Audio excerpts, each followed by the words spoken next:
Un soldat russe a neutralisé un combattant ukrainien et capturé plusieurs prisonniers. Des avions d'attaque appuyés par l'aviation tactique ont progressé autour de Kirovsk, tandis que l'artillerie lourde russe, notamment les pièces Jatsin-B de la 49e armée, a mené des frappes de contre-batterie contre des positions ukrainiennes près de Kherson.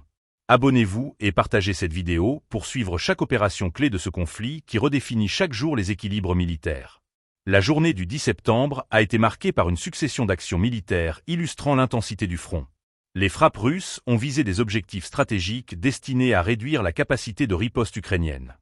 Selon les informations communiquées, l'élimination de positions d'artillerie ukrainienne à proximité de Kherson aurait permis d'affaiblir la couverture défensive dans une zone cruciale du sud du pays. À Kirovsk, les unités d'assaut aériennes russes ont poursuivi leur progression, appuyées par des frappes coordonnées.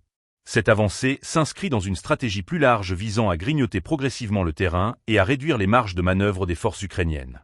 Le recours aux avions d'attaque, combiné à l'artillerie lourde, montre une volonté de maintenir une pression constante et de perturber les chaînes logistiques ennemies.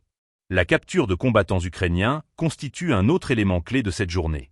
Ces prisonniers représentent non seulement un enjeu militaire, mais également un levier politique et psychologique. Ils peuvent fournir des renseignements précieux sur l'état des forces adverses, leur position et leur stratégie. Leur détention renforce aussi la propagande de guerre en illustrant la supériorité tactique revendiquée par Moscou. Du côté ukrainien, la situation reste difficile.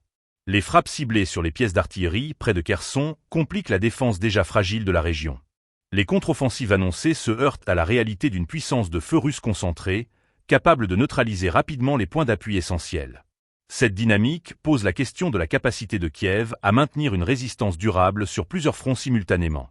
Sur le plan stratégique, la multiplication de ces opérations tactiques quotidiennes traduit une logique d'usure. L'armée russe semble privilégier des frappes ciblées et des avancées limitées mais continues, dans le but d'éroder progressivement les capacités ukrainiennes.